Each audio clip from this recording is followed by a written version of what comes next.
akan menimpa mereka semuanya. Mereka yang terasosiasi terkait dengan perempuan ini. Di mana Protestan sudah masuk ke dalam jebakan si perempuan ini. Yahudi yang berikutnya masuk ke dalam jebakan perempuan ini. Amin. Karena akan ada sebuah perjanjian di kitab Daniel bahwa Yahudi akan melakukan perjanjian dengan si perempuan tersebut. Tetapi perempuan itu akan menggagalkan perjanjian tersebut. Di masa tribulasi besar. Di masa 3,5 tahun tribulasi besar. Di masa setengah minggu Daniel. Haleluya. Terpuji nama Tuhan. Jadi hal ini harus Anda lihat bahwa sebelum milenium berlangsung dan sesudah pelayanan Raja Wali selesai, maka kutuk itu yang diucapkan di dalam kitab yang terbang itu akan dilepaskan kutuknya ke atas the whole earth. Zakaria 5 katakan. Kutuk itu akan menimpa seluruh bumi. Amin. Karena Anda ingat bahwa bumi harus dibersihkan untuk masuk ke milenium.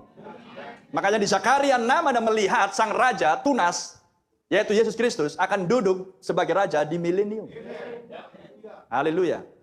Dan penghakiman ini sudah disingkapkan terlebih dahulu melalui pelayanan Nabi Raja Wali, bangsa kafir. Di bawah pembukaan meterai yang ke-7. Karena Nabi bangsa kafir ini adalah utusan meterai yang ke-7.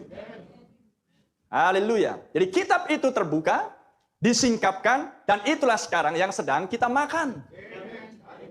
Sehingga kita mengerti dan mengenali dengan jelas akan rahmat, pendamaian, dan penghakiman tersebut. Haleluya. Dan masing-masing kita adalah orang-orang yang harus memilih. Karena hidup adalah memilih. Apakah kita memilih untuk hidup bersama dengan Dia, maka Anda beroleh rahmat. Anda gagal mengenali rahmat, mengenali darah tersebut, mengenali korban tersebut, mengenali firman tersebut, maka yang ada hanyalah penghakiman. Tetapi Tuhan sudah menyatakan melalui Rasul Paulus, mereka yang ada di dalam Yesus Kristus saat ini, haleluya, maka tidak akan ada penghukuman bagi mereka. Yaitu mereka yang berjalan di dalam roh dan tidak mengikuti daging. Amin. Dan roh itu memimpin kita ke dalam seluruh kebenaran. Sehingga Anda bisa melihat akan rahmat pendamaian, rahmat pendamaian, rahmat pendamaian dari kitab Kejadian sampai dengan kitab Wahyu.